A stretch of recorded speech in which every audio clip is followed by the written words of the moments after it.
Welcome back and thank you for staying with us. You're watching KTN News Desk and I am Ashley Mazuri. Let's now turn our attention to regional matters on focus on the sentiment of now Foreign Affairs and International Trade Cabinet Secretary Ambassador Monica Juma at her vetting process. She talked about the relationship between Kenya and her neighbors and specifically Tanzania. But it's not just Tanzania that is at loggerheads with Kenya over some issues. Kenya has had a long-standing tussle over the ownership of Migingo Island. As a matter of fact, fishermen in Sori, Muhuru Bay, Tagashe and Luanda Konyango beaches have complained of harassment by Ugandan police. They claimed many of them have lost fishing gear worth millions of shillings after they are arrested by Ugandan Marine Police for trespassing. Let's listen in to Ambassador Monica Juma before we speak to the Nyatike Member of Parliament, Tom Odege, on the scene. On two occasions, which are very significant occasions, both the inauguration statement of President Uhuru Kenyatta in 2013 and in 2017, he underscored the centrality of the region and Africa in his foreign policy, very clearly. In fact, when we define our policy, we say it is an Africa-centric policy. It's a Pan-African-driven policy. So there is no lack of clarity in the minds of the diplomats of this country that East Africa and the Horn of Africa region form the first concentric circle that defines, that creates the basis of our foreign policy. That is why, and we have seen this, there has been a lot of work done towards the integration process, towards the Northern Corridor process. Now, the relationship, specific relationship within the region, which is a region, I must say, that is characterized by a certain degree of fragility. Fragility, whether it is in terms of peace and security, fragility, whether it is in terms of ecology. You know, it is the region that year in, year out, we face famine, drought, and a lot of stress factors that impact on a lot of the relationships of what we do. But we have stood as an anchor state in that region. That is why we are in Somalia. That is why, in fact, we are in Sudan, South Sudan. That is why we have been really quite close in the process on Burundi. And we spoke quite loudly, even when the European Union was deciding to impose sanctions on Burundi, even claiming that they would stop paying the Burundian contingent in Somalia. We led the negotiations in the region that led to the rescinding of that decision because it would have weakened significantly the AMISOM troops on the ground. So the perception that we are actually folding back is not entirely true. But let me address the question of Tanzania, which I think is in everybody's mind. Now, if you think about even a family situation, we fight more with our sisters and brothers than long, father cousins. Firstly, because we are near each other. Secondly, because most of our interests, we have to negotiate them intensely. And that is what we have to do with Tanzania. And all right, let's now cross over to our Mombasa studios where my colleague Victor Ogale is on standby with the Nyatike Member of Parliament, Tom Odege. Victor, to you.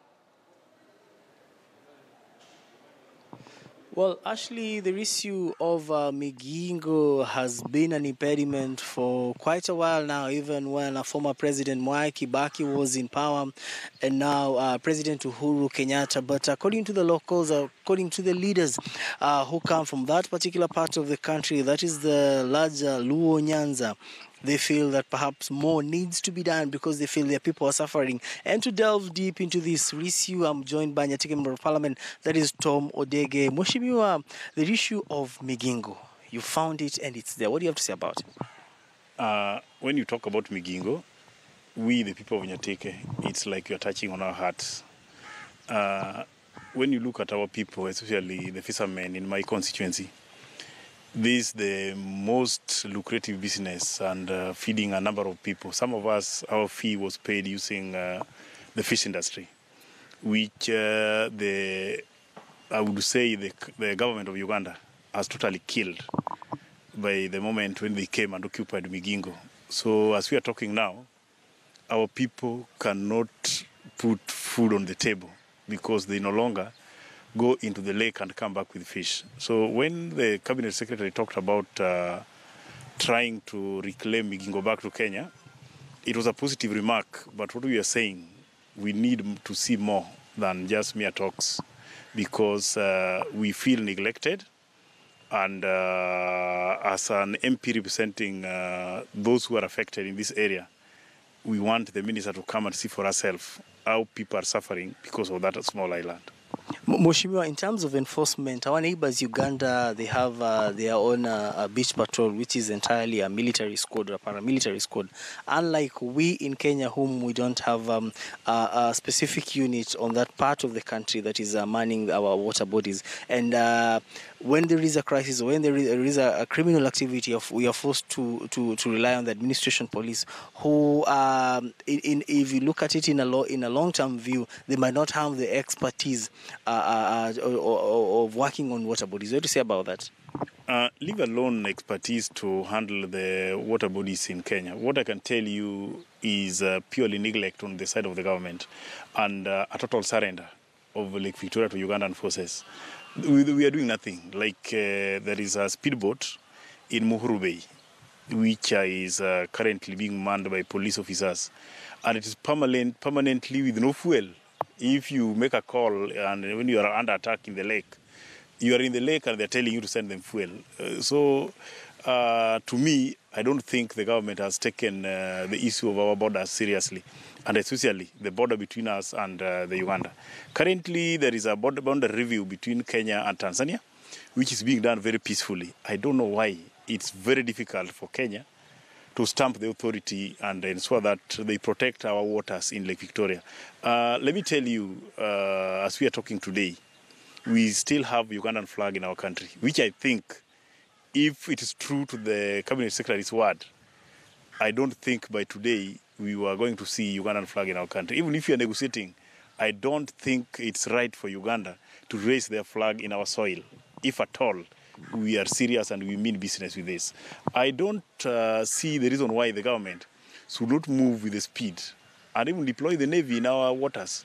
If at all they want to say they want to protect our boundaries. The policemen we are having currently are not equipped enough to protect our borders, and they cannot even match what the Uganda people are deploying in the lake. We have seen our own APs in uniform and armed being caned by the Ugandan soldiers. What message are they sending to Kenya? You cane our own APs, come back crying, then the fishermen, you want them now to go and do what in the lake? So on the Migingo issue, I can be very categorical and say the government has not done, leave alone saying enough, they have not made any attempt. Well, actually, this is sentiments of Nyatike Member of Parliament, and he seems not very happy being a resident of that particular place and a leader also.